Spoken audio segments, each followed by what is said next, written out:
Welcome to Sravz Technical Series. In today's session, we'll continue with the IBKR Python API. In the IBKR section, in the previous session, we discussed the IBKR API setup, how IBKR Interactive Brokers Gateway API works, and how it connects with Python client. So we created a video for that, and then we had a short discussion here. This is the previous video in session 1.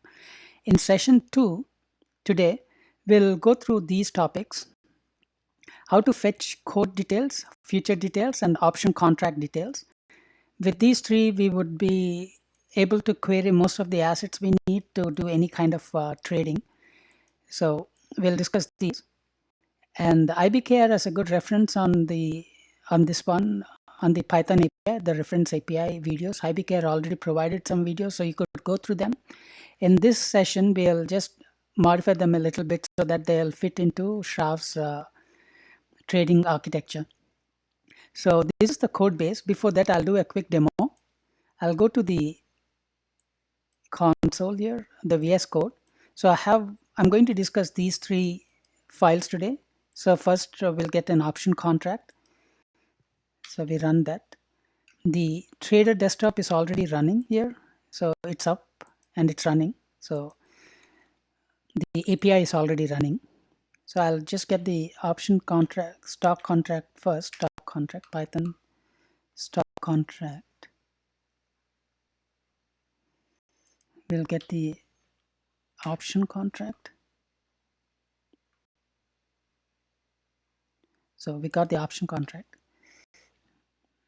We'll get the futures contract. So it returned the futures contract. For stock contract,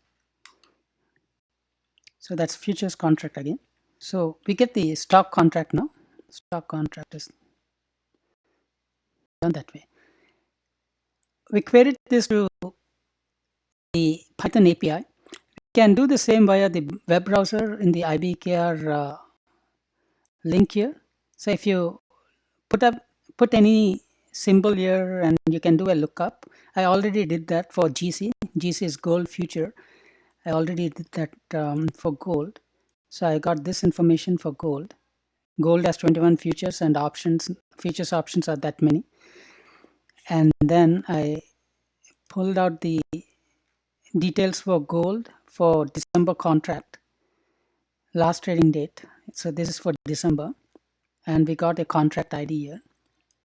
In IBKR, every contract has an ID, so you can either query by contract ID, and per IBKR videos, it's preferable to send trades based on the contract ID, and there's a lot of information for that contract. So I'll switch back to the VS Code. I'll go through the code quickly once. So the IBKR, in our case, we are running IBKR API in a Docker container, and then we are on the same network because it's Docker Compose. So we connected to the IBKR container at this port, and we use this client ID. So we start off with a test app. E-client and e-wrapper are Python classes provided by IBKR API. E-client will send the outgoing messages. E-wrapper will receive the incoming messages. Then we created a test app. This is provided by IBKR training tutorials. We have a contract details. We get the contract details and the contract details sent. So after we connect to the API, we create a contract object like that. Then we fill in what information we are looking for to do a lookup.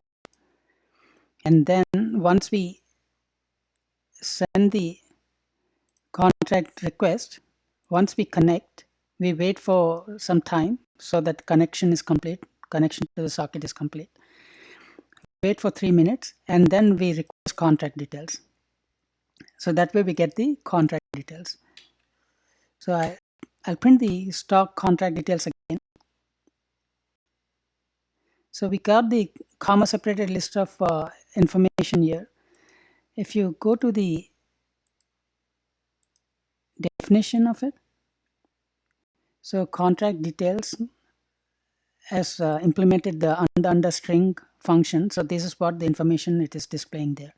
So it's difficult to understand from the comma separated output here what this information is. But if you go through this, then the first one would be connection ID, then symbol, security type, last trading date or contract month. It's not nothing because it's a stock. And strike price 0. It doesn't make sense for a stock, so etc. So we get primary exchange is NASDAQ. So all that information is printed. So that's for a stock. Similarly, we'll print for future. So this is contract details for gold future. So this is 213, ends with 213 contract ID. If I go back to the IBKR symbol lookup, this is the contract I was trying to pull. So it is contract ID ending with 213. It ends with 213. So that's the contract we got, 213. And a lot of information about that contract. So as a quick test, futures contract, as a quick test, I could, I'll close out all these and then just put the contract ID. If you know contract ID already, then just put the contract ID. It should still work. So we'll futures contract.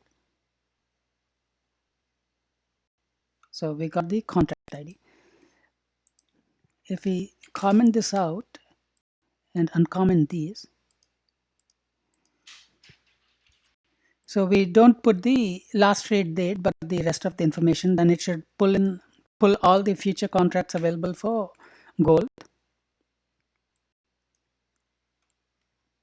So these are all the contracts that are available for gold. So that's about the futures contract. Now we'll check the options contract. It's the same concept. In our case, we are pulling the options contract for Apple. So first, let me pull options contract with the contract ID. I looked up the contract ID already for Apple. So it's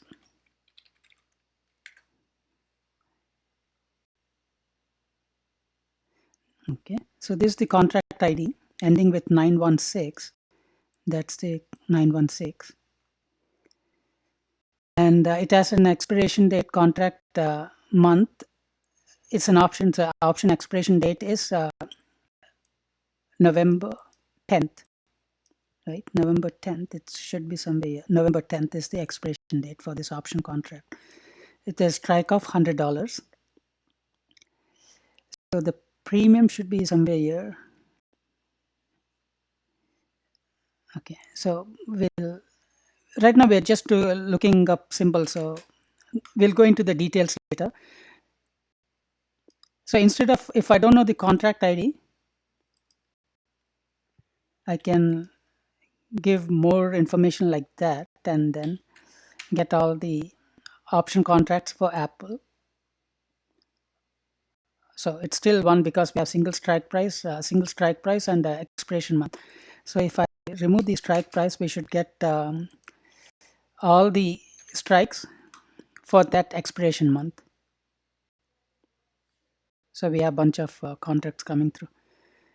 So that's how we can do a symbol lookup through the Python API.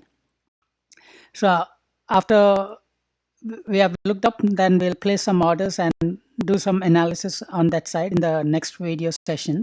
So for today, I'll close here. If you have any questions, please reach me out in the YouTube channel, or you could reach me out in the discussion tab here in the documentation page.